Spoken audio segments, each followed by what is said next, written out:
ক্বালা রাসূলুল্লাহি সাল্লাল্লাহু আলাইহি ওয়াসাল্লাম, আল্লাহ নবী বলেন, তু'রাদুল আমাল ফি কুল্লি ইয়াউমি খামিসিন ওয়া ইসনাইন। নবীজি বলেন, আমাদের আমলগুলা, আমরা যত আমল করি সমস্ত আমলগুলা সোমবারে আর বৃহস্পতিবারে আল্লাহর কাছে পেশ করা হয়। কিবারে? সোমবার। এই জন্য আমার নবী সোমবারে রোজা রাখতেন, বৃহস্পতিবারে রোজা রাখতেন, যেন নবীর আমলটা রোজা অবস্থায় আল্লাহর কাছে পৌঁছে যায়।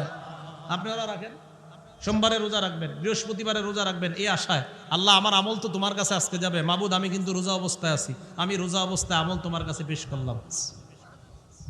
এবার আল্লাহ নবী বলেন, আমলগুলো আল্লাহর কাছে যাওয়ার পর আল্লাহ দেখেন আমলের মধ্যে প্রচুর পরিমাণ অপরাধ আল্লাহ দেখে, সব আল্লাহ দেখে, আমল দেখে, অপরাধও দেখে, ভালো দেখে, খারাপ দেখে, তবে এই জায়গায় ভালো আমলগুলা যায় সব। দেখার পর আল্লাহ দেখে শিরিক নাই কোনো আমলে, সুবহানাল্লাহ। আল্লাহ দেখে কোন আমলের মধ্যে শিরিক নাই, ফায়াগফিরুল্লাহু লিকুল্লি ইমরিইন লা ইউশরিকু বিল্লাহি শাইআ। প্রত্যেক ওই বান্দার আমলগুলো আল্লাহ কবুল করে নেয়, যেই বান্দার আমলের মধ্যে শিরিক নাই তাদেরকে আল্লাহ ঢালাও ভাবে মাফ করে দেয়।